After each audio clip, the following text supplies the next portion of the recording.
मुखो एक समय की बात है। श्री दरबार की एक बाई जी आगरा में स्थापित श्री आनंदपुर सत्संग भवन में रहकर सत्संग उपदेश की सेवा कर रही थी।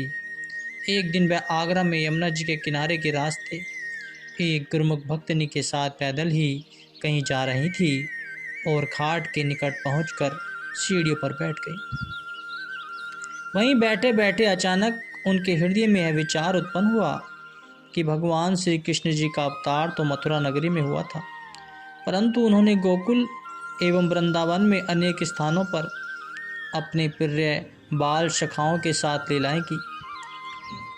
जब वे बांसुरी बजाते थे तो उस तान को सुनकर गोपियां अपने सब कार्य छोड़कर खिंची चली जाती थी, और जब गोपियां अपने हृदय की वीणा पर मधुर मिलन का राग आलाप कर भगवान श्री कृष्ण जी को पुकारती तो भगवान तुरंत उनके पास पहुंच जाते थे। हृदय में इन्हीं प्रेम भावों का अद्भुत अनुभव होने लगा और वे उस भक्तनी के साथ वहां से धीरे धीरे सड़क के किनारे पर चलते हुए मन ही मन कहने लगी कि मैं भी तो अपने इष्ट श्री सद्गुरुदेव जी महाराज जी के श्री दर्शन करने के लिए श्री आनंदपुर और श्री प्रयागधाम जाती हूँ। फिर महाप्रभु जी इन दिनों श्री संत नगर में विराजमान हैं, जो हमारे नगर के निकट ही हैं। काश गोपियों की तरह मेरे प्रेम में इतनी आकर्षण हो कि हृदय की पुकार को सुनकर तुरंत ही यहाँ पहुँच जाएं। मेरे कानों में श्रीकार के हॉर्न की मधुर ध्वनि गूंजे। उस समय जब मैं मुड़कर देखूं तो मेरी ओर आती हुई श्रीकार में विराजमान मेरे श्री सद्गुरु जी श्रीकार को मेरे पास रुकवाएं। मेरी आँखों से प्रेमाक्षु बहें और मैं पावन दर्शन कर निहाल हो जाऊं। उस समय उनका प्रभु प्रेम पराकाष्ठ पर पहुंच चुका था। बस तभी उनके कानों में श्रीकार के हॉर्न की मधुर ध्वनि गूंज उठी। वे सोचने लगी कि मेरे अंदर ये विचार चल रहे हैं, शायद इसलिए ही हॉर्न की ध्वनि मेरे कानों में गूंज रही। परंतु यह क्या, उन्होंने जैसे ही मुड़कर देखा तो सचमुच ही श्रीकार मधुर मधुर हॉर्न करती हुई उन्हीं की ओर बढ़ती चली जा रही थी। दूर से आती हुई श्रीकार को देखकर वे स्तंभ रह गई। बार बार आंखें मलने लगी, क्योंकि उन्हें यह विश्वास ही नहीं हो रहा था कि 2 मिनट पहले हृदय में आकर रुक गए। विश्वास ही नहीं हो रहा था कि 2 मिनट पहले में आए हुए भाव यूं पलक झपकते ही पूर्ण हो जाएंगे। श्रीकार उनके निकट आकर रुक गई। श्री प्रभु जी को सम्मुख पाकर वह अपनी शुद्ध बुद्ध भुला बैठी। नेत्रों से अश्रुधारा प्रभावित होने लगी। तभी श्रीकार का दरवाजा खुला। बाई जी की चेतना लौटी तो देखा कि वृद्ध संभारनहार प्रेम के भंडारी घट घट वासी श्री 108 श्री पंचम पातशाही जी महाराज जी श्रीकार में विराजमान हैं और मंद मंद मुस्कुराते हुए शुभ आशीर्वाद प्रदान कर रहे हैं। वह श्री चरणों में नतमस्तक हो गई। अंतर्यामी श्री गुरु महाराज जी ने उनकी हृदय भावना के अनुरूप स्वयं उसके पास पहुंचकर उन्हें श्री दर्शनों की अनमोल घड़ियां प्रदान कर मालामाल कर दिया। आपने कई बार सत्संगी महात्माजन एवं बाइयों के विनम्र आग्रह पर आगरा में आकर उन्हें श्री दर्शन देखकर कृतार्थ किया। एक बार श्री वचन हुए, आप सब गुरुमुख जन इतने खुश और उत्साहित नजर आते हैं, क्या कारण है? इसका मतलब यह है कि आपको अपने मतलब की चीज मिल गई है। जैसे किसी खरीदार को बिक्री करने वाला मिल जाए और बिक्री करने वाले को खरीदार अच्छा मिल जाए। तो उनको आपस में कितनी खुशी होती है। बताओ आपको कौन सी चीज की तलब है? सभी गुरुमुखों ने ऊंची आवाज में कहा कि हमें श्री चरणों की भक्ति चाहिए। फरमाया कि आप सबको भक्ति की तलब है, इसलिए महापुरुष भी भक्ति देने के लिए ही आए हैं। जो मालिक की भक्ति करते हैं उनका यह जन्म भी सुहेला हो जाता है और परलोक भी संवर जाता है। यह जो श्री परमहंस अद्वैत मंदिर की रचना हुई है, यहाँ से रूहानी खुराक मिलती है। गुरुमुख जन हमेशा भक्ति की तलब रखेंगे तो सदा खुशियों से भरपूर रहेंगे और अपना जीवन सफल बना लेंगे।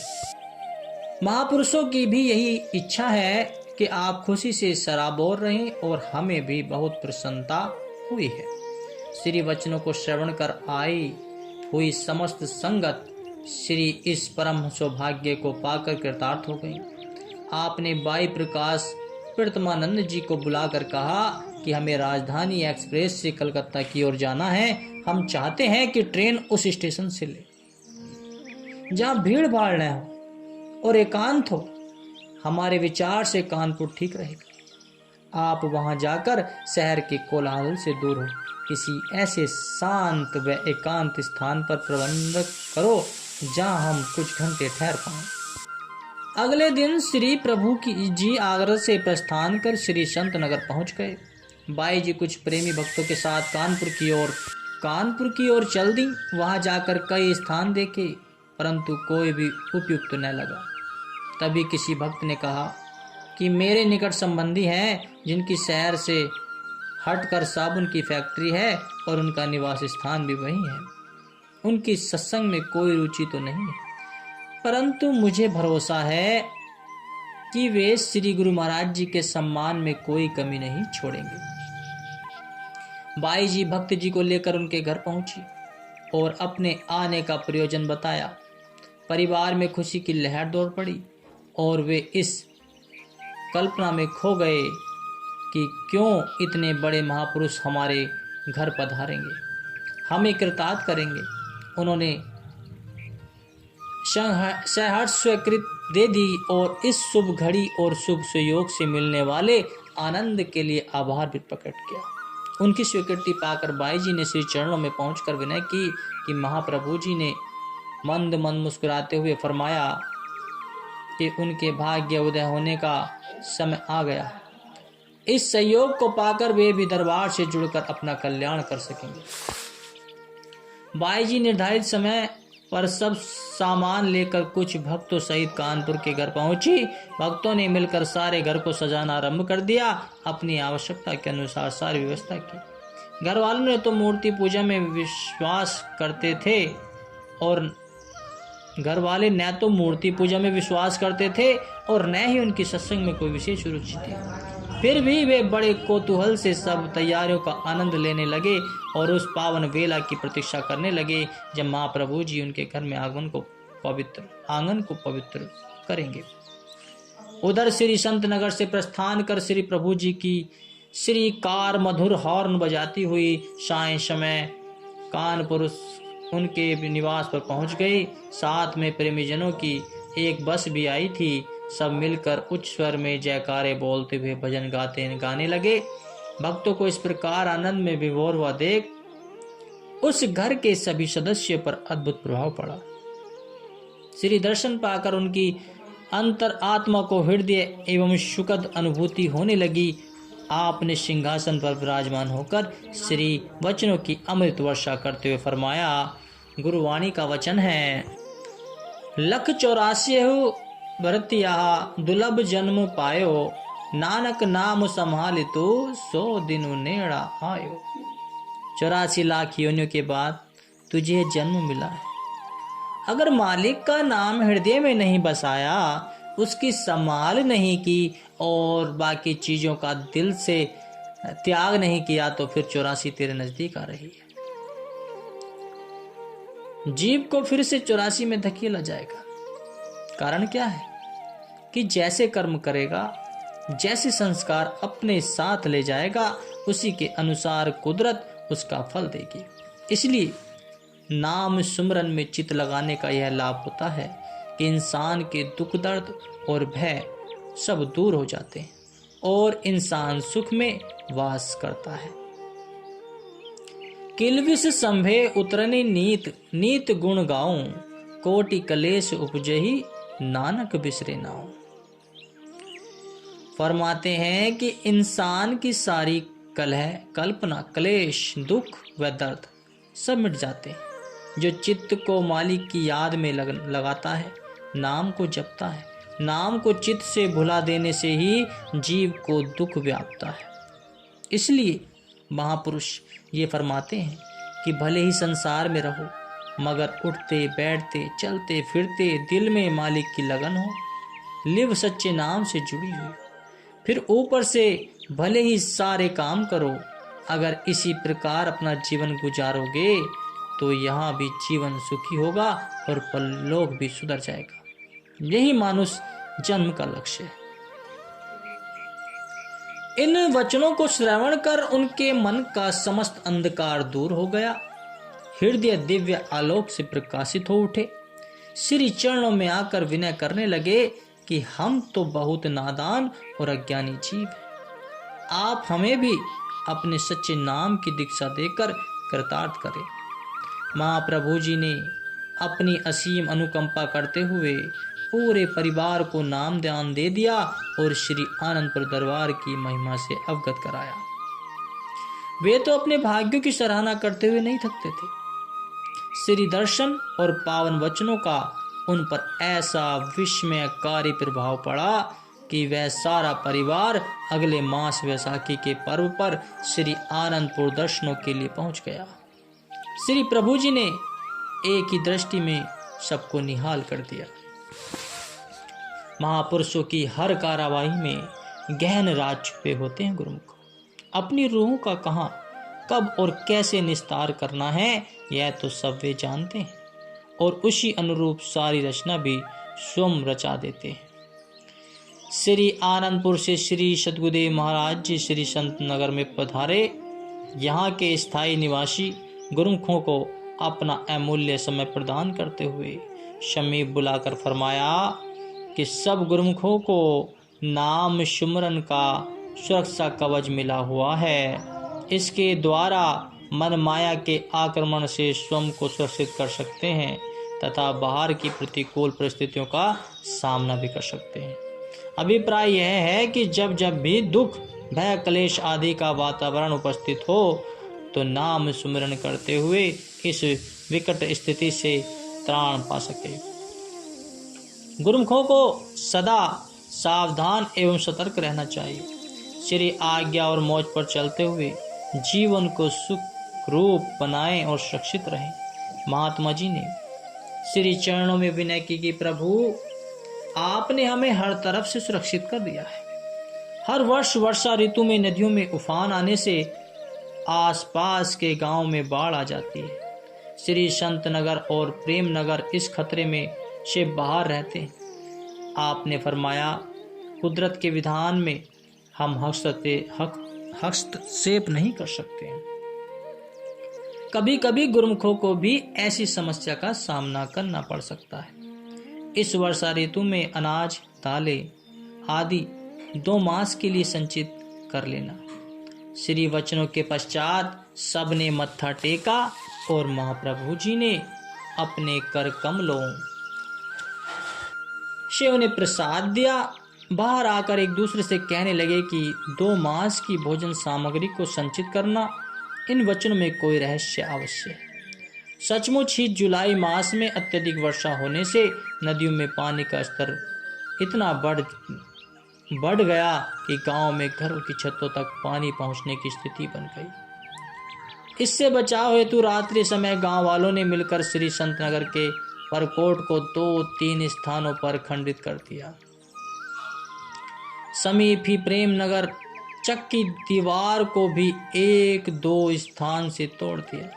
पानी का बहाव श्री संत नगर के अंदर की ओर आना आरंभ हुआ तो पहरेदारों ने शीघ्र ही सब गुरुमुखों को सूचित किया। सब ने मिलकर जल्दी से अनाज एवं अन्य सामान को ऊंचे स्थानों पर रखा। पानी इतनी धीमी गति से अंदर आया मानो वह प्रतीक्षा कर रहा हो कि यहाँ कोई भी सामान खराब न हो पाए।